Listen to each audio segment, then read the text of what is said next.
October 7th, 2023. What if the real horror of modern war isn't what you see on the battlefield, but what follows you home, breathing in the dark, whispering through the silence long after the gunfire fades? The sirens didn't just scream that morning across southern Israel. They ripped through something deeper, something ancient, as coordinated attacks shattered the illusion of control in a region that has lived on the edge of chaos for decades. And while headlines focused on rockets and retaliation, the real story, the one buried under classified briefings and whispered between soldiers, was about endurance, fear, and the thin line between survival and collapse.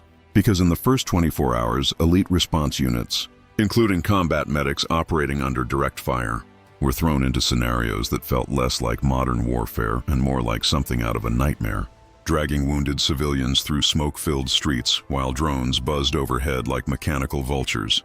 And one medic later described how he treated a soldier who kept asking if the shadows were moving closer, even after the area had been secured, because in war, the mind fractures before the body does, and as Israel mobilized one of the fastest reserve call-ups in its history, the looming question wasn't just about retaliation, it was about escalation, about whether this moment would ignite something far bigger, something drawing in global powers, especially the United States, whose strategic alliance with Israel has been tested repeatedly, but never under conditions quite like this, where threats aren't just state-based but layered, unpredictable and deeply embedded and behind closed doors. Discussions weren't just about military aid or defense systems like Iron Dome, but about containment. Because the biggest threat wasn't a single attack, it was the possibility of a multi-front war stretching from Gaza to Lebanon, pulling in groups like Hezbollah, whose arsenal has grown significantly over the years, capable of overwhelming even the most advanced defenses. And intelligence reports hinted at coordinated strategies designed to stretch Israeli forces thin, forcing impossible decisions. And here's where things get tense, because the United States, despite its unmatched military power, isn't dealing with a conventional battlefield. It's navigating a web of alliances, political consequences, and the constant risk of triggering a wider regional war involving Iran, a nation whose shadow looms large over every calculation.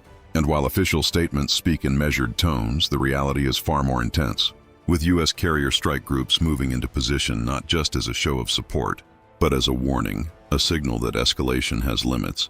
But even that doesn't guarantee control, because history has shown that wars don't always follow the scripts written by generals. They evolve, they spiral, and sometimes they break into something uncontrollable.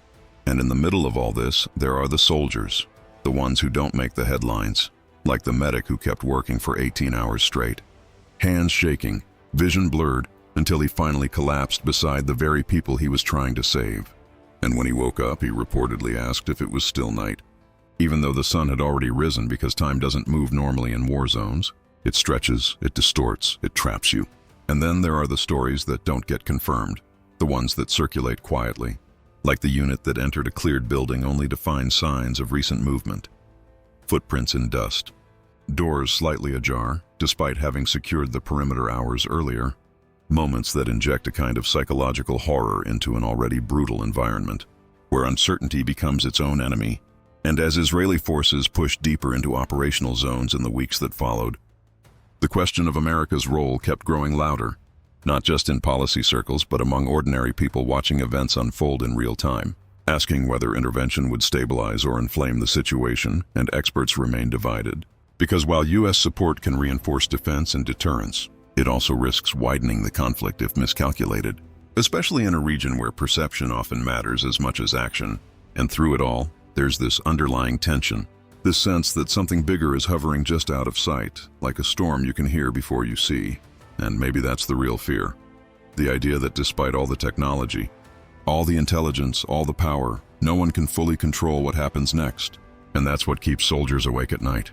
Not just the enemy they can see, but the unknown that creeps in when everything goes quiet, when the radios fall silent, and you're left alone with your thoughts, wondering if the next move will be the one that changes everything. So tell me, do you think the United States can actually stop what's coming? Or is this the kind of war that no one truly walks away from? And if you were standing there in that moment, hearing footsteps where there shouldn't be any, would you hold your ground or would you run?